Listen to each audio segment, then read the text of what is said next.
राजेश नंबो ससल लाओने नंबो खरा थुना ससेन हाइरगा अदम तप्पगा लेरिसिबो अदो तुरेल मपानसु यौसिलए तुरेल असिदा येंगुनुको मीने कौबा तारसु करिंता घुमबा यादे अदुगा मखोन अतै अतै तारबसुने नंग तुंग हल्लगा खक येंगबा यादेको बाबा करिगिनो अखोइना तुरेल मपानदे हेक यौबगा बाबाना ngसाइगैगा मानदबा मवोंगदा यामना पाखतपगी मवोंगदा तवइसिबो कीबसु यामना मालिदा असुमना लाकपदा तुरेलगी इसेंना कन्ना चेंथरकपगी मखोन अदु यामना कन्ना तारअमी राजेश की मपा अदु इसिंग इसेलगी मखोन कन्ना ताबा अदुदा पाखतना चलंबदगी सब लेपलमी अदुबु मनिंगदा लैथोक्तुनदी येंगमदे अदुबु राजेशती लैथोक्तुना येंगमी मदुदा माना ही अमा तोरबान तमना होंजिलकपा उरमी अहानबददी राजेशना ही अदुबु कना तोंगिबनो हाइबा उरमदे अदुबु ही अदुना तोरबान यरपा मतमददी नुपी अमा ममाई खुमजिल्लगा ही अदुबु होलकपा उरमी ही अदु तोरबान अदुदा खामलगा राजेशता नुपी अदुना मखुद खल्लगा महाकु मफम अदु लाकनबा कौरअमी बाबा नुपी असिना आइबु कौरए अइना नंगोंदा मनिंगदा यंगथोउनोना हाइरगा नंगना यंगथोइबा करिगिनो याम थुना युम यौनबा सत्नबा तौरसिलाओ असुमना मोय अनिना कन्ना चेनखिरमी अदुगा हिहोनबी नुपी अदुना तुमिन्ना तोरबान अदुना लेप्तुना लैहौरमी असुमना मतम कया हौख्र मतुंग था अममुक लैरबा मतुंगदा नोंगमा नुमिदांग वाइरम अमा सगोल गारी अमा खुंगंग अदुदा लाअमी लाइबा नुपा अदुगी ममिंगना मंगाल कौरमी मंगाल मसा वाई संग्रबी मागी नुपीगा लोइनना मफम अदु लाकपनी मंगालना खुलाकपबु थिरअमी कुमथर ओसे असिदा लैबा मीसिंगसे असिगे मरग असिदा खुलाकपदो यावब्राना हेक्ता येंगसी मी खरा पुंदुना लैबा जगा अदुदा संगसिलअगा हाइरअमी तादा तादा होगी मरग असिदा खुल असिगी खुलाकपगा यावब्राने इबुंगो आई खुलाकपनिने करी लेरगे नोइना खुलाकपा हंगिबबो खुरा आई बिनोयगी मचानुपाने नंग ओये बिनोयगी मचानुपादो नंगी बाबानदी अइंगोंदा हाना पाव पिरखरबनी नंग मफम असिदा लाकनियना खुलाकपा मखोय अनिसिबु कना कनानोने मखोयसे अइगा अंगांग ओइंगैगी मरुक ओयन तिनरकपा बिनोयगी मचागा ममौगनी ममिंगना मंगान कौबने महाकी सिंफमना अयीबा ओइबनी मागी नुपीसे हौजिक हौजिक मिरोले अदुना मखोयना शहरगा नकनना लैबा पामबदगी अइखोगी खुल असिदा लाक्इबनी अइखोगी खुंगंग असिना मोगी खुलदगिदी शहरगा नकनबा हेनबनिना सिदा लैबा लाक्पनिने कका अइखोगी लैफमबु सिंबिरबराने होय इबुंगो नंगना असेक मफम पामे हाइबदुदा तुरेल मपान ओइरबना लैबा युम अमदा अइना नखोय अनिगी लैबम सिलबनी असुमना खुलाकपा अदुना हाइरकपदगी मंगाल अदु मागी नुपीगा तुरेलगा खरा नकना लगिबा युम अदुदा लैरमी मंगाल अदु वारी अनौबा अमसु इबा हौनबा सेम सारमी माना इगे खलिबा वारी अदु ममांगदा इखिजिबा मवोंगदा यामना टॉप टॉपा वारी अमा इगेना खलअमी मतम अदु नुमिदांगी पुंग 10 मु तारकपा अदवाइदनी मोहेन अमदी मागी नुंसिनजबी मोमोनगा मखुद समनदुना मखोय लाअमी मोहन करम कांदा इबानी की मरी से नोई पाबदा खंगन दोइनो खंगन दबने अगी इयाम्बा ꯊꯣꯏꯕꯒꯤ ꯂꯨꯍꯣꯡꯕꯁꯦ ꯃꯁꯤꯗ ꯂꯣꯏꯈꯤꯁꯅꯨ ꯑꯗꯨꯒ ꯑꯗꯨꯝ ꯈꯪꯍꯜꯂꯒꯦ ꯑꯩ ꯍꯧꯖꯤꯛ ꯏꯌꯥꯝꯕ ꯂꯨꯍꯣꯡꯗ꯭ꯔꯤꯉꯩꯁꯤꯗ ꯌꯨꯝꯒꯤ ꯃꯤꯗ ꯍꯥꯏꯔꯨꯔꯕꯗꯤ ꯃꯌꯥꯝꯕꯒꯤ ꯐꯥꯎ ꯂꯨꯍꯣꯡꯗ꯭ꯔꯤꯀꯥꯟꯁꯤꯗ ꯑꯩꯒꯤ ꯑꯃꯨꯛ ꯍꯥꯏꯔꯛꯑꯦꯅ ꯊꯛꯁꯤ ꯈꯥꯁꯤ ꯅꯥꯏꯗꯦꯅ ꯑꯩꯉꯣꯟꯗ ꯑꯃꯨꯛ ꯍꯥꯏꯔꯛꯑꯅꯤꯅ ꯑꯩꯅ ꯍꯥꯏꯗꯕꯅꯤ ꯑꯁꯨꯝꯅ ꯃꯈꯣꯏ ꯑꯅꯤꯅ ꯋꯥꯔꯤ ꯁꯥꯟꯅꯗꯨꯅ ꯑꯁꯨꯝ ꯂꯥꯛꯄꯅ ꯇꯨꯔꯦꯜ ꯃꯄꯥꯟꯁꯨ ꯌꯧꯁꯤꯜꯂꯛꯑꯝꯃꯤ ꯃꯇꯝ ꯑꯗꯨ ꯏꯆꯤꯛꯁꯨ ꯆꯤꯛꯑꯝꯃꯤ ꯑꯗꯨꯒ ꯅꯨꯡꯁꯤꯠꯁꯨ ꯇꯞꯅ ꯁꯤꯠꯂꯗꯨꯅ ꯌꯥꯝꯅ ꯏꯪꯉꯝꯃꯤ ꯃꯣꯏ ꯑꯅꯤ ꯇꯨꯔꯦꯜ ꯃꯄꯥꯟ ꯑꯗꯨꯗ ꯐꯝꯗꯨꯅ ꯋꯥꯔꯤ ꯁꯥꯟꯅꯕ ꯍꯧꯔꯛꯑꯝꯃꯤ Ngasi ahingsidi onthongna nungaikre ingsu ingde sasu sade ꯅꯪꯅ ꯏꯅꯥꯛꯇ ꯂꯩꯕꯒꯤꯔ ꯀꯔꯤꯅꯣ ꯈꯪꯗꯦ ꯉꯁꯤꯗꯤ ꯇꯨꯔꯦꯜꯁꯦ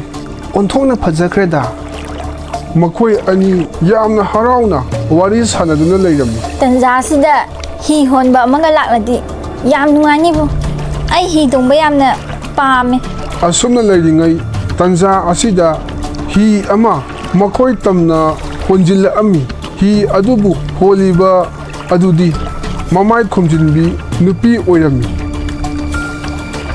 tu yengo hi honbi ama lae kaya du tan chanarino ꯍꯤ ꯑꯗꯨ ꯇꯞꯅ ꯃꯈꯣꯏꯒꯤ ꯃꯅꯥꯛ ꯌꯧꯁꯤꯜꯂꯛꯑꯝꯃꯤ ꯑꯗꯨꯕꯨ ꯍꯤ ꯑꯗꯨꯕꯨ ꯍꯣꯜꯂꯤꯕ ꯅꯨꯄꯤ ꯑꯗꯨꯗꯤ ꯀꯔꯤꯁꯨ ꯍꯥꯏꯗꯅ ꯇꯨꯃꯤꯟꯅ ꯑꯗꯨꯝ ꯂꯩꯔꯝꯃꯤ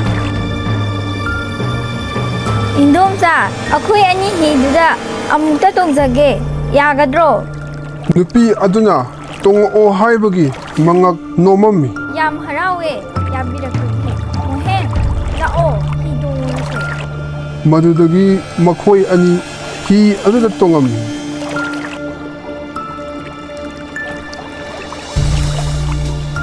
ꯑꯁꯨꯝꯅ ꯃꯣꯏ ꯑꯅꯤ ꯍꯤ ꯑꯗꯨꯗ ꯀꯥꯔꯛꯇꯨꯅ ꯇꯣꯡꯉꯝꯃꯤ ꯅꯨꯄꯤ ꯑꯗꯨꯅꯁꯨ ꯅꯧ ꯑꯗꯨ ꯄꯥꯏꯈꯠꯇꯨꯅ ꯍꯤ ꯍꯣꯟꯕ ꯍꯧꯔꯛꯑꯝꯃꯤ ꯃꯣꯏ ꯑꯅꯤꯅ ꯌꯥꯝꯅ ꯅꯨꯡꯉꯥꯏꯅ ꯍꯤ ꯑꯗꯨꯗ ꯇꯣꯡꯗꯨꯅ ꯏꯁꯤꯡ ꯆꯥꯏꯁꯤꯟꯕꯁꯨ ꯁꯥꯟꯅꯔꯝꯃꯤ ꯑꯗꯨꯕꯨ ꯍꯤ ꯍꯣꯜꯂꯤꯕ ꯅꯨꯄꯤ ꯑꯗꯨꯅ ꯋꯥ ꯑꯃꯠꯇ ꯉꯥꯡꯗꯕ ꯑꯗꯨꯗ ꯃꯍꯥꯛꯀꯤ ꯅꯨꯄꯥ ꯃꯣꯍꯦꯟꯅ ꯑꯃꯨꯛ ꯍꯥꯏꯔꯛꯑꯝꯃꯤ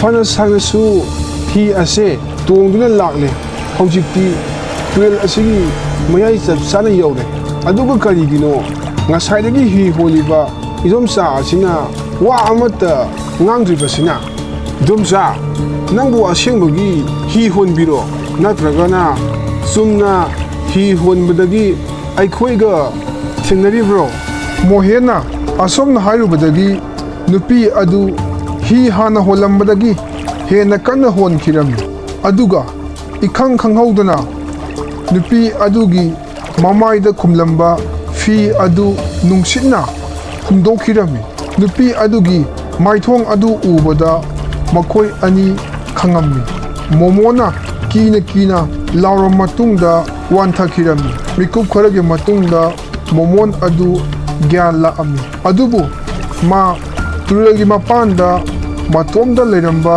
थेंगनरमी अदुगा मागी अकोइबा अदुदा मोहेन लैब्राना कोयेंग येंगमी अदुबु कना अमत्ता लेरमदबदगी कीरदुना मयुमदा शेलाअमी मयुमदा मपाना माबु ngaidunasु leirami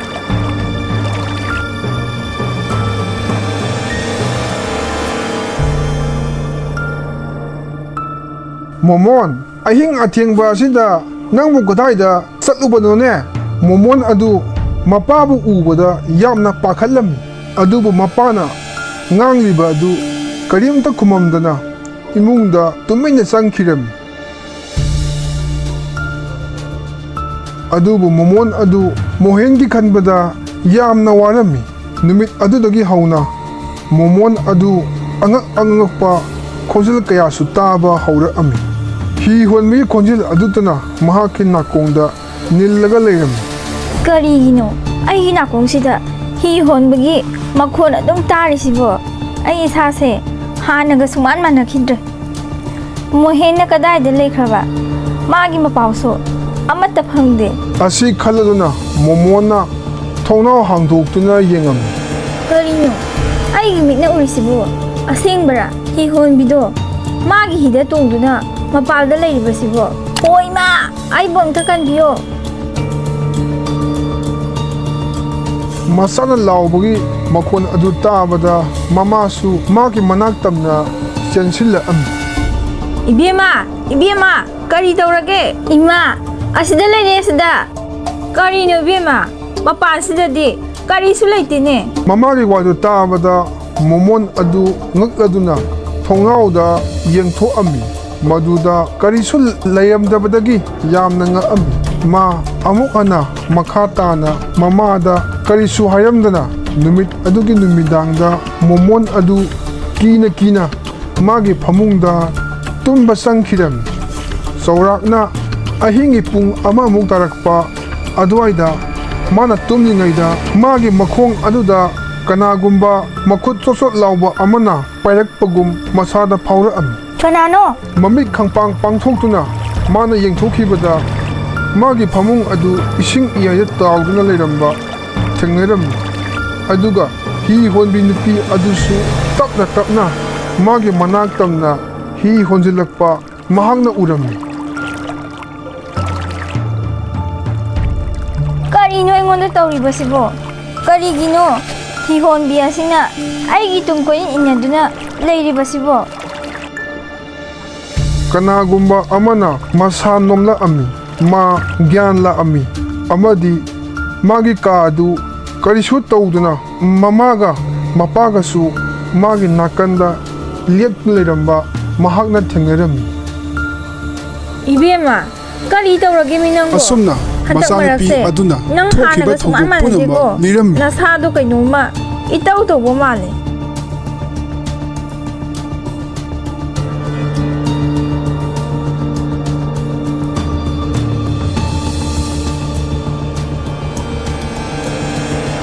ꯀꯔꯤꯅꯣ 이비엠아, ꯅꯪꯅ ꯍꯥꯏꯔꯤꯕ ꯑꯗꯨꯕꯣ ꯑꯁꯦꯡꯕꯔꯅꯦ? ꯅꯪꯅ ꯇꯨꯔꯦꯜꯗ ꯑꯍꯤꯡꯗ ꯆꯠꯇꯨꯅ ꯍꯤ ꯍꯣꯟꯕꯤ ꯅꯨꯄꯤꯗꯨꯒꯤ ꯍꯤ ꯇꯣꯡꯉꯤ ꯍꯥꯏꯕꯗꯨꯕꯣ? ꯑꯗꯨꯒ ꯉꯍꯥꯟꯒꯩꯗꯤ ꯍꯥꯏꯗ꯭ꯔꯒ ꯍꯧꯖꯤꯛꯇ ꯍꯥꯏꯔꯛꯏꯕ? ꯕꯕꯥ, ꯑꯩ ꯃꯣꯍꯦꯟꯒ ꯂꯣꯏꯅꯅ ꯃꯐꯝꯗꯨꯗ ꯆꯠꯈꯤꯕꯅꯦ. ꯕꯕꯥꯅ ꯃꯣꯍꯦꯟꯒ ꯂꯣꯏꯅꯕ ꯌꯥꯗꯕꯗꯨꯗ ꯕꯕꯥꯅ ꯉꯥꯡꯉꯛꯀꯅꯦꯅ ꯍꯥꯏꯗꯣꯛꯇꯕꯅꯦ. ꯃꯃꯥ, ꯉꯁꯤꯗꯒꯤ ꯅꯆꯥꯅꯨꯄꯤꯁꯦ ꯆꯦꯛꯁꯤꯟꯅ ꯁꯦꯟꯅꯗꯕ ꯌꯥꯔꯣꯏ. ꯑꯗꯨꯒ 이비엠아, ꯅꯪꯁꯨ ꯅꯇꯣꯝꯗ ꯆꯠꯄ ꯌꯥꯔꯣꯏꯀꯣ. ꯅꯨꯃꯤꯠ ꯑꯗꯨꯗꯒꯤ ꯃꯃꯥꯒ ꯃꯄꯥꯒꯅ ꯃꯣꯃꯣꯟꯕꯨ ꯆꯦꯛꯁꯤꯟꯅ ꯁꯦꯟꯅꯔꯝꯃꯤ. ꯃꯌꯨꯝꯗꯒꯤ ꯃꯄꯥꯟ ꯐꯥꯎꯕ ꯊꯣꯛꯍꯜꯂꯝꯗꯦ. ꯑꯗꯨꯕꯨ ꯃꯃꯥꯒ ꯃꯄꯥꯒꯅ ꯆꯦꯛꯁꯤꯟꯅ ꯁꯦꯟꯅꯖꯔꯕꯁꯨ ꯃꯣꯃꯣꯟꯒꯤ ꯃꯃꯤꯠꯇꯗꯤ ꯍꯤꯍꯣꯟꯕꯤ ꯅꯨꯄꯤ ꯑꯗꯨꯕꯨ ꯑꯗꯨꯝ ꯎꯔꯒ ꯂꯩꯔꯝꯃꯤ. ꯃꯥꯅ ꯃꯣꯍꯦꯟꯕꯨꯁꯨ ꯅꯤꯡꯁꯤꯡꯕ ꯍꯦꯜꯂꯛꯄꯗꯒꯤ ꯑꯀꯤꯕ ꯄꯨꯝꯅꯃꯛ ꯀꯥꯎꯊꯣꯛꯇꯨꯅ ꯍꯤꯍꯣꯟꯕꯤ ꯅꯨꯄꯤ ꯑꯗꯨꯕꯨ ꯃꯥꯌꯣꯛꯅꯔꯒꯦ ꯈꯟꯗꯨꯅ ꯑꯍꯤꯡꯗ ꯃꯇꯣꯝꯇ ꯇꯨꯔꯦꯜ ꯃꯄꯥꯟ ꯑꯗꯨ ꯇꯝꯅ ꯂꯥꯛꯇꯨꯅ ꯍꯤꯍꯣꯟꯕꯤ ꯅꯨꯄꯤ ꯑꯗꯨꯒꯤ ꯃꯅꯥꯛꯇ ꯃꯍꯥꯛꯅ ꯂꯥꯛꯑꯝꯃꯤ.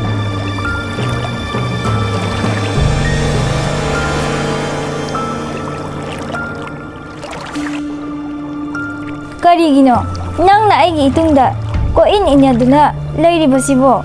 ꯃꯣꯍꯦꯟꯗꯤ ꯀꯗꯥꯏꯗ ꯂꯩꯈ꯭ꯔꯕꯒꯦ? ꯅꯪꯅ ꯃꯥꯕꯨ ꯍꯥꯠꯇꯣꯛꯄꯤꯈ꯭ꯔꯕ꯭ꯔꯥ? ꯅꯨꯄꯤ ꯑꯗꯨꯅ ꯌꯥꯝꯅ ꯇꯞꯅ ꯈꯨꯝꯃꯛꯑꯝꯃꯤ. ꯑꯩꯒ ꯂꯣꯏꯅꯅ ꯆꯠꯂꯁꯤ ꯂꯥꯛꯑꯣ.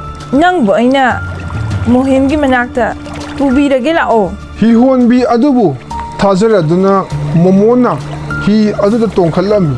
ꯍꯤꯍꯣꯟꯕꯤ ꯑꯗꯨꯅ ꯍꯤ ꯑꯗꯨꯕు ꯇꯞꯅ ꯍꯣꯟꯕꯁꯨ ꯍꯧꯔꯛꯑꯝꯃꯤ. ꯍꯤ ꯑꯗꯨ ꯇꯞꯅ ꯍꯣꯟꯗꯣꯔꯛꯑꯝꯃꯤ. ꯃꯣꯃꯣꯟꯁꯨ ꯄꯥꯈꯠꯄ ꯐꯔꯛꯑꯝꯃꯤ. ꯑꯗꯨꯕꯨ ꯑꯀꯤꯕ ꯄꯨꯝꯅꯃꯛ ꯐꯥꯖꯤꯜꯂꯒ ꯇꯨꯃꯤꯟꯅ ꯍꯤ ꯑꯗꯨꯗ ꯇꯣꯡꯉꯝꯃꯤ. ꯑꯁꯨꯝꯅ हि अदु फाना सांगना होलक्वा मतुंगदा कंगफान की जगह अमदा हि अदुबु खाममी तू असिदा लैबा कंगफान की सरुक असे असिदा लैबनी नंगना थिरिबा मिसक्तो मोहेंदो असिगी कंगफानसिदा लेहौरिरो नुपी अदुना मंगक नोममी मोमोन अदु हि अदुदगी कुमथरगा कंगफान की जगह अमदा काखलमी अदुगा मोहेनबु थिबा हौरअमी मफम अदु यामना इचिकचे अमी मोहेन मोहेन नंग बुकदाइदे लेगे अइने गौरिबसे तादब्रो मोमोना हंजिन हंजिन ꯃꯣꯍꯦꯟꯕꯨ ꯀꯧꯔꯕꯁꯨ ꯈꯨꯝꯂꯛꯑꯝꯗꯦ꯫ ꯑꯗꯨꯗꯒꯤꯗꯤ 이khang ꯈꯪꯍꯧꯗꯅ ꯃꯥꯒꯤ ꯃꯈꯣꯡꯅ ꯀꯔꯤꯒꯨꯝꯕ ꯑꯃ ꯊꯦꯡꯉꯝꯃꯤ꯫